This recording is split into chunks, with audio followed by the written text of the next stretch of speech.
नमस्कार, मी भूजल शोधक अशोक शिंदे, जिल्हा बुलढाणा. मी बुलढाणा जिल्ह्यातून आज आलो. जालना जिल्ह्यातील म्हणजे जेमतेम आमच्या गावातून होते. जाफराबाद तालुक्यातील दोलखेडा या गावी. आता हे आपले शेतकरी मित्र आहे, यांचं गाव जे आहे ते वरुड, जाफराबाद रोड म्हणतात. तर हे वरुडमधले यांचं शेती जी आहे ही दोलखेड्यात आहे. तर यांचं जे इथं आता एक आपण विहिरीला आडिओ बोर देण्यासाठी आलो होतो. आता तुम्ही बघू शकता विहीर किती 50 पूर्वी रे यांनी याला आडिओ बोर मारले. खाली इथं जेमते पाणीच लागत नाही. आणि मग त्याच्यानंतर हे साध्या प्रेशर मशीननं वरची आडिओ बोर मारण्याचं ठरवलं. तिथं भरपूर आडिओ बोर मारले त्यांनी. त्याच्यानंतर त्यांचे 2-3 आडिओ बोर साधारणपैकी. आणि हा एरिया बी असा जरी विचार केला तर ह्या एरियात पाहिजे त्याप्रमाणे पाणी लागत नाही, साधारणच पाणी लागेल. जसं या आडिओ बोरला पाणी लागलं तसेच आपण आता यांना 3 ते 4 आडिओ बोर दिले, यांना तसंच पाणी लागणार आहे जे आडिओ बोरला लागलं ते. कारण इकडच्या पातळीचा जरी विचार केला तर इकडच्या पातळीत पाहिजे त्याप्रमाणे पाणी लागत नाही. साधारण जेमतेम साधारण पातळी आहे. अजून आता 1-1.5 महिन्यासाठी नंतर किती कमी पडून जाते.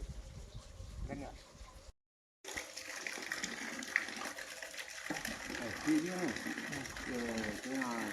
ऐकून जात म्हणजे पुढं लोकांना नरम लागलं होतं पुढं. आता ही पाणी लागलं नाही 4 परिसाठी